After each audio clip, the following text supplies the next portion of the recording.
Thank you so much for getting up and getting dressed, or most of you getting dressed, for our 2022 Team Hope Coffee Kickoff. Whoop, whoop, whoop, whoop, whoop.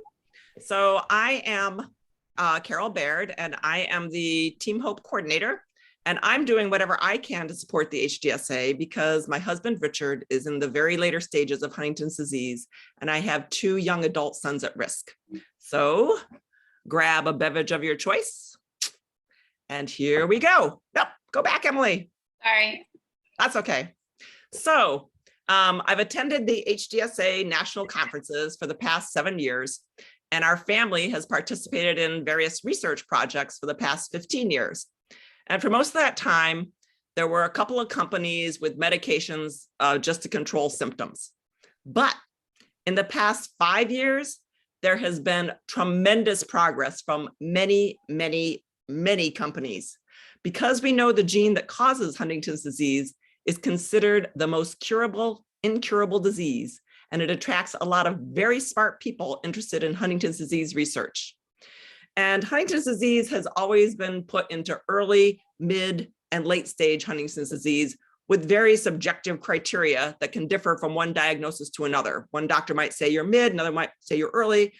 And so one of the most exciting developments is they have gotten very clear-cut stages similar to cancer, where they have stage 1, stage 2, and stage 3. And this means that research data can be shared much more meaningfully across all the different research projects. So this year at conference, the keynote speakers compared the Huntington's disease research to the Star Wars series, for those of you that know it.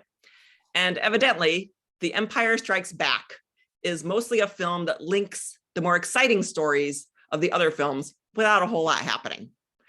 So they said last year was kind of like an Empire Strikes Back, where it provided a lot of research knowledge that permitted an explosion of exciting new ideas. And we now move on to the Huntington's disease equivalent of Return of the Jedi, which is evidently a very good thing.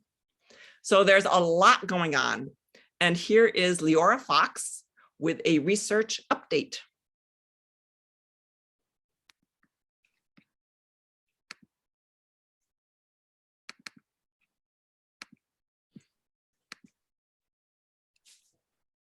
Hi there, and congrats on this Team Hope Walk kickoff. I'm Leora Fox. I'm the Assistant Director of Research and Patient Engagement at HDSA. I am coming at you from sunny Albuquerque, New Mexico, and Carol invited me to give you a brief virtual update on HD research. So I'm going to share a couple of brief pieces of the most exciting recent news about HDSA research support and clinical trials. So HDSA supports HD research that has a specific focus on human cells and tissues, and we also support career development. So our fellows are really committing to careers in HD. They're doing incredible work to better understand HD in people. I wanted to highlight our newest fellow, 2022 Berman Topper Fellow, Dr. Sara Samani of the Salk Institute in California. And she's going to be applying a really unique mathematics and programming skill set to data from human cells. And her goal is to uncover new and more personalized HD biomarkers. We're also supporting a lot of other projects. These are just a few of our human biology project fellows, and these are focused on things like HD brain and eye imaging, gut health in HD, physical therapy, cognitive impairments, and there's a lot more. And all these projects are made possible through your support. So we and our researchers are very grateful for that. So at HDSA, we're also constantly keeping on the pulse of what's going on in the HD research space so we can inform the community about it. And this slide is really to show you that we're aware of all these companies that are working on Huntington's disease. They've all spoken to us or publicly acknowledged that they're developing drugs for HD from lots of different scientific angles. And the companies in yellow here have clinical trials in progress right now. So a lot of HDSA centers of excellence offer opportunities to participate in clinical research studies. And I want to share a couple of pieces of recent news about new trials and ongoing trials. So uniQure shared an announcement in late June about positive early safety data from their safety trial of the first gene therapy for HD. So this drug is delivered via a surgery. There are 36 people in the USA and Europe who have now undergone this surgery. And so far, there haven't been any major dangerous side effects. And unicure's most recent data share reported on 10 patients 1 year after their surgery. So in this small group where they're already seeing that the surgery is safe, the drug is doing what it was designed to do, which is to lower the levels of harmful huntingtin, which build up in the brain over the course of HD. Meanwhile, there are two companies called Novartis and PTC Therapeutics that are developing genetic therapies for HD that can be taken by mouth. And two clinical trials have recently begun, which are also recruiting at different sites in the US.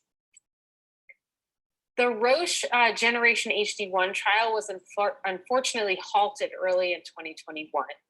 But Roche did share data this year that showed that their genetic drug tominersen may have benefited certain groups of participants in the trial. And for this reason, they're not giving up on the drug, but they're planning a new trial in people who are younger and who have even earlier HD symptoms. And finally, Sage Therapeutics has just begun a trial of a drug that is focused on improving the cognitive aspects of HD with the goal of helping people retain the ability to think and plan more clearly and for longer.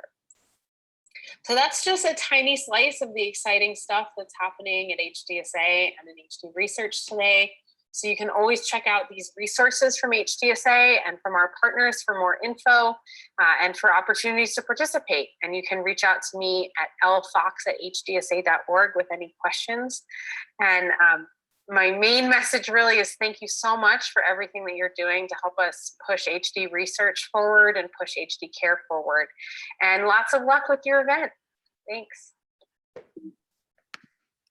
Thank you, Leora.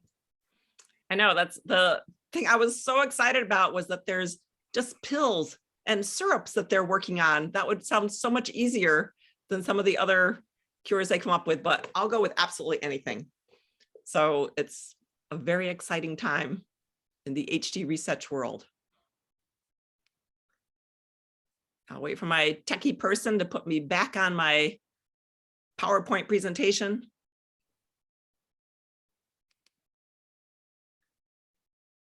Here it comes. So whenever I'm raising money for anything, I always want to know, what exactly are we raising money for? What does the HDSA do? And their mission is very simple: a world free of Huntington's disease. I mean, they would like that there wouldn't even have to be an HDSA.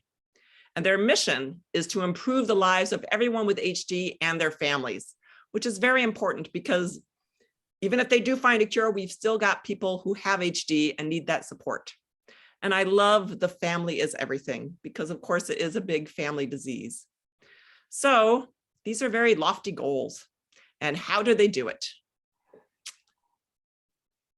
Well, these slides show the percentage of money that goes to the various goals that they have. And over half their money is spent on research and improving the lives through the centers of excellence and supporting families with HD. They also have a lot of outreach. It's a 79-21 split between money that goes directly to the mission and money for the expenses, which they're aiming for 80-20, which is very laudable, but we're still going there. Now you'll notice this says 2020. They did not yet have from the auditors the actual chart from 2021, but the powers that be told me that the chart is very, very similar to the 2020 percentage-wise. The one big difference being we actually raised more money in 2021 than in 2020, which is amazing considering the challenges of the pandemic. So here's where you come in to help build that pot for the research, the support, the outreach, everything that needs to help with Huntington's disease. What's happening at the 2022 New York City Team Hope Walk? It is again in person. Whoop, whoop, whoop, whoop. It's still at the Hudson River Park. However, we are at a different pier. We are one pier over. So we're at Pier 45, and it's a slightly different time. Instead of starting at 2, we're starting at 1 o'clock. So you're going to be bombarded with a lot of emails and reminders, but just so you know, if you're writing in your calendar, it's Pier 45, and it's from 1 to 4 on Saturday, September 24th. Carol. As always, there will be community activities, information, awards, live music, speakers, and you'll get to meet a lot of other people in the Huntington's disease community. I have down here how you can register. This is a picture of us. Oh, Amy's. Sorry, That's all right, Emily. the register link if you You need get it. any emails, it's in there, but there it is, hdsa.org/THWNYC. That's how you pop onto that link to register. So this is a group shot of our 2021 walk, which was very exciting that we are all in person. You see nary a mask here because we felt very safe during that September 2021, and hopefully we'll feel just as safe in September 2022. So this was an amazing walk. We raised more money than we've ever raised before. We raised $119,700. And you know, I always like to track where we rank in the United States. So back in 2017, for the first time ever, we were the #1 walk in the United States. 2018, we were the #2 walk. 2019, we're back on top with the #1 walk. 2020, we're the #2 walk again. #2 is still pretty good, but you know, I like that #1. 2021, whoop, whoop, we are again the #1 walk. So it's number 2022. I would love to break that pattern and start getting that #1. And I wanted to know, well, who is the person who's #1 right now? And it's always been Chicago, Chicago, Chicago, Chicago. It is not Chicago. Boston has just risen up and they have already raised $115,000 in their walk. Plus they're going, and they had about what we have, about 200 walkers. So I'm getting a real kind of Yankees Red Sox vibe here. And all this, of course, can change before the end of the year, because I know that New York City has what it takes to be the #1. So you're thinking, okay, what can I do? How can I help? Well, the first thing you can do is to start or join a team. And then once you have started joining a team, start your fundraising. You can volunteer to help out at the walk. We always need help setting up, cleaning up, manning tables, registration, all those kind of things. Of course, attend the walk. Bring your friends, bring your family. It's a nice day out at the pier. And the last thing you can do, maybe you can't make it to the walk, or maybe you're like, Carol, I would like to raise even more money through doing a local event of my own. That is great. We have things called wraparound events that people have been doing. We had someone held a wine tasting. Someone had a cabaret that showcased their friends' talents and sold tickets to help come see that.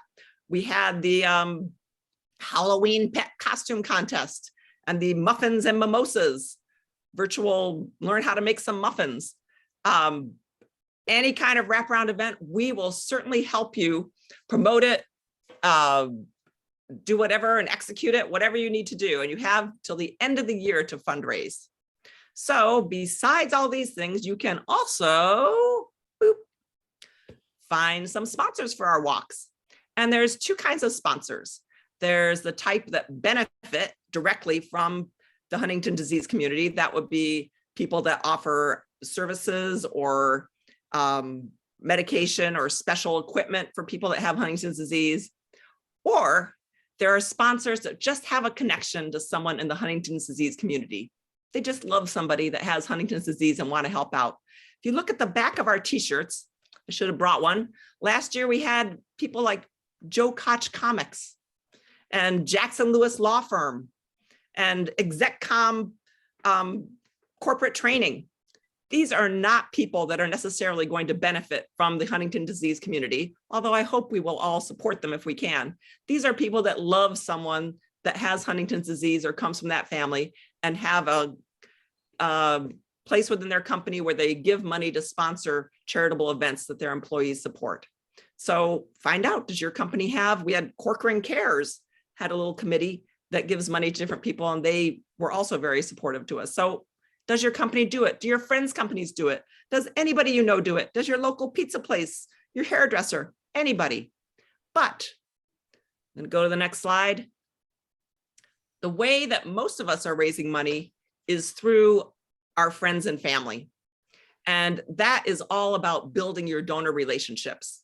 So I'm going to go through ways that I have built my donor relationships and then hopefully kick it open to all of you who have ideas of what you have done. I am not somebody that really felt comfortable asking for money from people when I first started, but I found that people are looking for a way to help. They want to help you out, and this is a concrete thing that they can do. So the first thing is you should register early and then ask, and ask again in a nice way. So the reason you register early, if you registered late, you start asking 2 weeks before the walk. You can't ask, and ask again. Well, you can, but that's just a little annoying.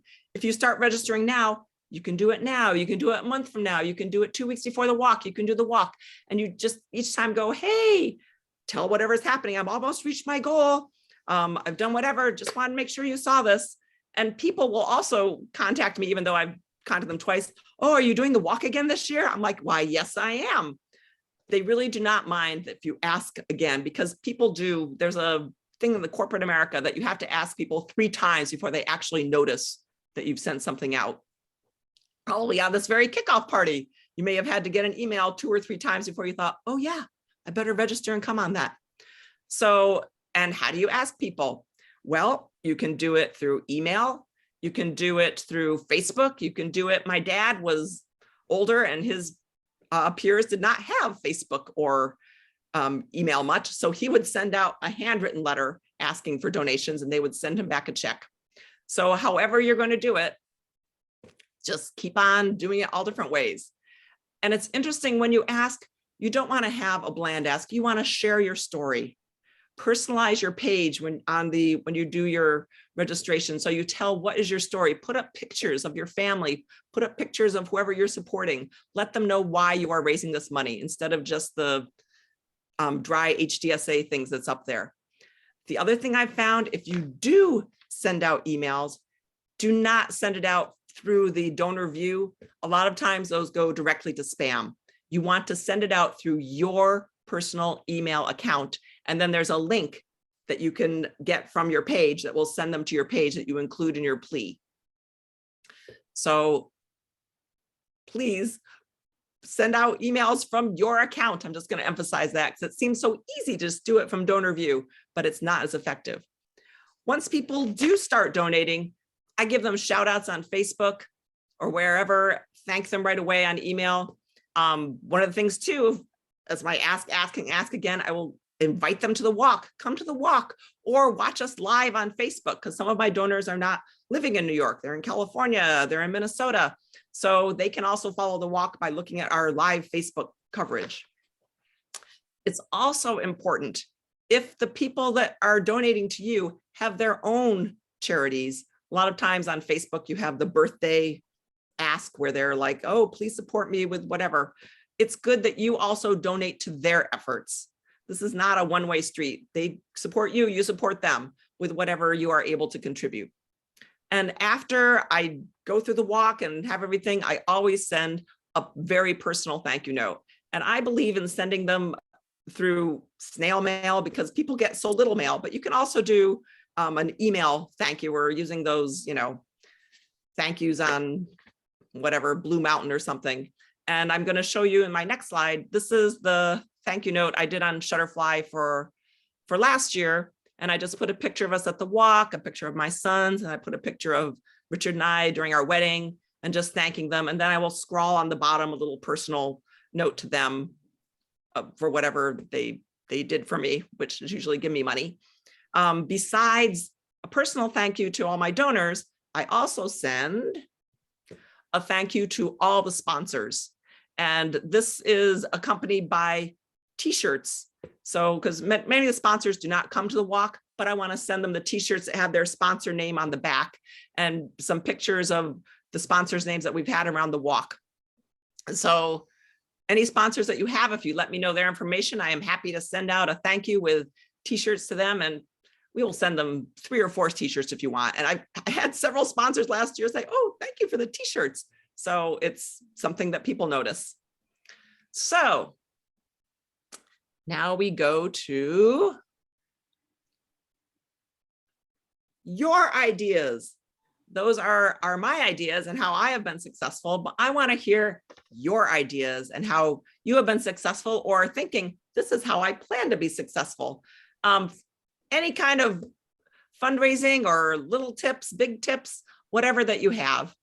And what you can do is you can type in the chat box and Emily will call on you to share your idea. We might put everybody on gallery view and just raise your hand. I'm not sure how many people we have here. And then we will highlight you and talk away. So let's see. Oh, I see someone is asking questions here. I haven't looked at the chat box. Is Pier 45 north or south? It is, thank you, Michael. All right, so who's gonna pitch in here with a? Michael said, be very polite, pain in the ass, and never underestimate persistence. I agree. I would say that is that Michael? Yep. It sounds like you, Michael.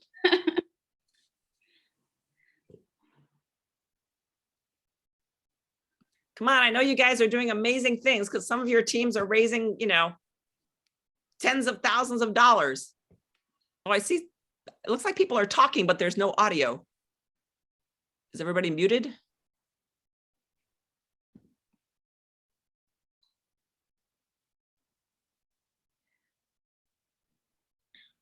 Charlie said, no one wants to hear me speak. So yeah, Michael, leave no stone unturned. No personal relationship should be untapped, is what Michael said. And then Charlie Rexa said, how do you recommend getting your workplace to match what you fundraise? That I would say is something they either do or they don't do. Yeah, I'd say it's whatever the company policy is. Right, you go talk to the HR department. And I know we have a couple of our board members work for Google and they will match whatever they raise. So our recommendation is be sure you give all your money to those 2 members of the family so that they can double the money that comes in rather than to the other people. So if your family, if you have a company that matches your donations, feed those donations to that person that can match them. And it looks like Stephen already has an idea for a sponsorship, possibly. Lois works 3 times a week at the rehab in White Plains. So he's going to hit them up for a sponsorship. Well, that's great because that's also, you got the personal connection, plus they are providing services to people that have Huntington's disease. So there's actually something in it for them. Absolutely. Ooh, a double whammy.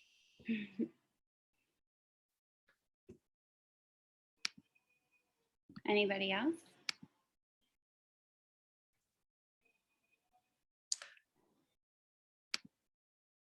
I would say too, if your company does not match funds, maybe now's the time to get them think about starting that. Because a lot of companies, rather than give money, they want to support the charities that their employees care about. And so that's why they go the matching fund route rather than the giving money directly to a charity.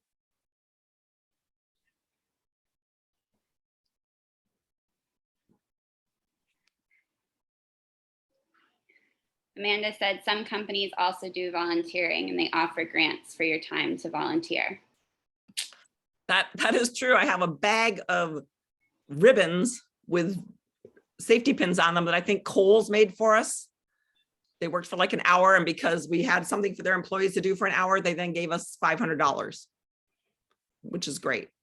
And Lisa seems to be a fan of the online events. She noticed that they do well because there's no geographic constraints. Is there anything else that can be done online? And she loved the drag queen bingo.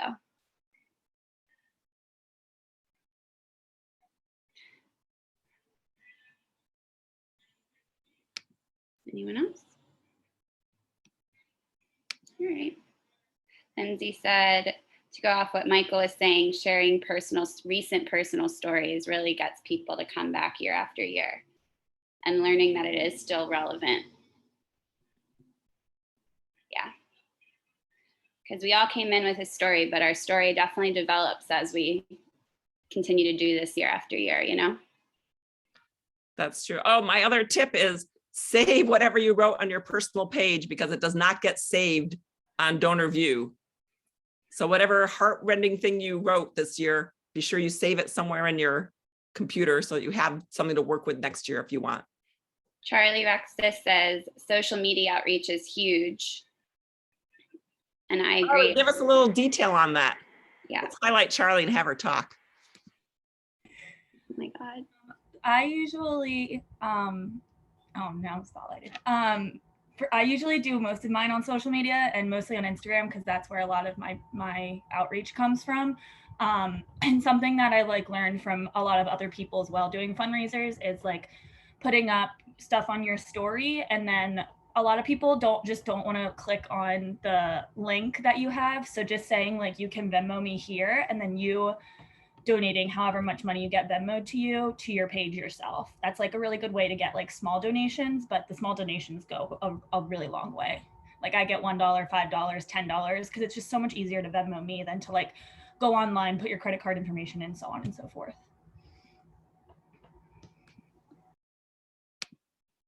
I agree. I think that's a great idea. I don't know how to turn off the spotlight. Amanda, can you turn off the spotlight? Thanks. We also, for Team Fred, do a lot of like competition or competing with one another as well. Like not only do we compete as a team, but we compete individually against each other as well, which is why like Mick always gets such big donations because he's very competitive.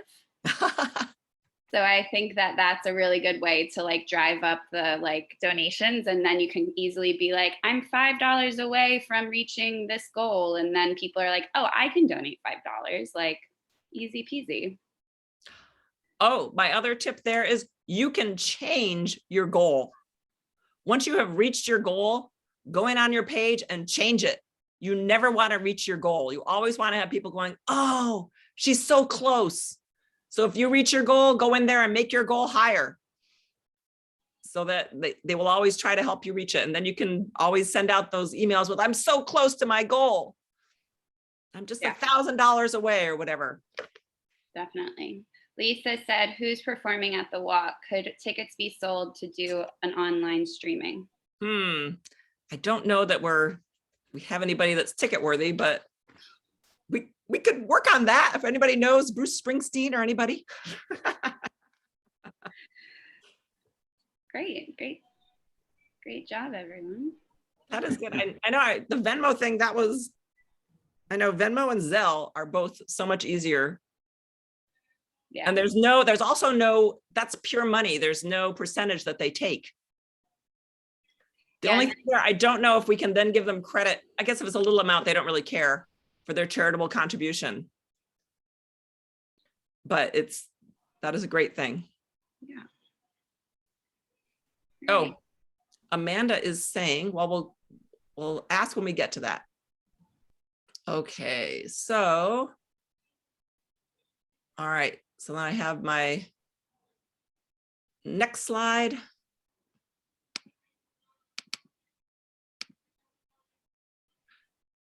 So this is our Greater New York Chapter Board, and this is kind of an old picture. We have not been together enough to do it. We're the people that organize events, we handle communications, we figure out ways to help the Greater New York City Huntington disease community. Our most recent thing, we have just hired a part-time social worker just for the Greater New York area, and she will be responsible for doing things like outreach, support groups. She's currently being trained, so once she's up and running, we will certainly put that out. And the way you can find out what we're doing, you can check out our social media. If you are interested in becoming a board member, please contact us. Or if you just want to be a volunteer, you don't want to be a board member, but you would love to volunteer for a committee, we would love to have you. What you don't see in this picture is our 7 new board members from 2001 and 2022. So this year at the walk, we got to get a current picture. And Amanda made a video for how to sign up on DonorView, and she is asking in chat if people that are on this Zoom call feel that they need that, or they feel that they are pretty solid on signing up on DonorView, because it's kind of tricky. So I don't know how to, oh, Emily, you're highlighted right now. There's Emily. Wait, no, go back. So how do people feel about, do they feel they need the video on how to sign up on DonorView or not?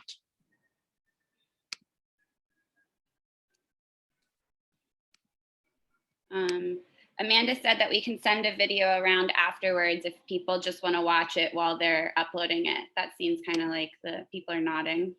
Okay, let's do that. So we'll send that out so you can watch it if you are having trouble donating up on DonorView. And Make it as easy as possible. they are trying, but it's still, they're a little bit tricky. And now I go back to my next slide. Ah, it's me. Oh, there's our board. And there it is. I love this image because it represents our small but extremely powerful Huntington's disease community. I feel that because it's a family disease, we care much more about doing absolutely everything we can to fight. I can't do gene research. I can't tell you what diet or therapies work best for Huntington's disease, but I can raise money to support the experts that can help. So to end our kickoff, I want to share a slideshow of our walk from last year. And you can just sense the joy of people being able to gather in person again. And if you were there last year, you can look for yourself.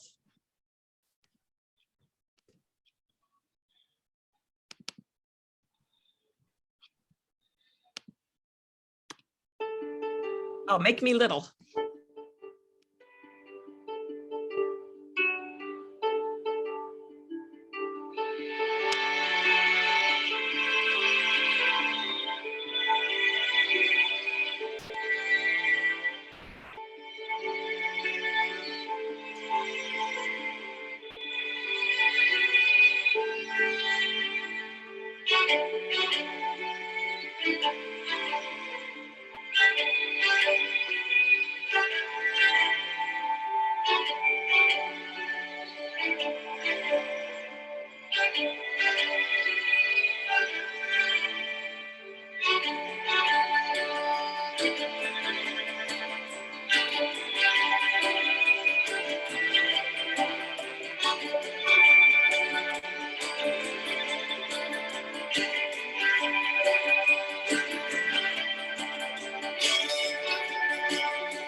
Okay.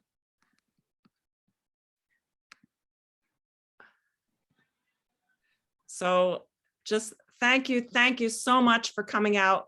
We are a formidable force. I am grateful there are so many family members and friends to help us cope. And thank you for coming today and for your continued support of the Huntington Disease Society of America. And just if you have a pen and pencil happy, or if you want to do a screenshot or whatever, here is again the information. It is Saturday, September 24th, 1 to 4 p.m. at Hudson River Park, Pier 45, and also will be streamed on Facebook Live. This year, they have some tech support for your page they've set up specifically, and it's at teamhope@hdsa.org. So if you have any trouble setting up your page or your donor button isn't working, whatever, those are someone to contact. Please keep checking out our website and our Facebook page for information on future events. There's our website, greaternewyork.hdsa.org, and our Facebook. Please like us, join us, the Huntington's Disease Society of America, Greater New York chapter. So thank you so much. Go register, and I will see you on September 24th, if not before. Kisses to everyone.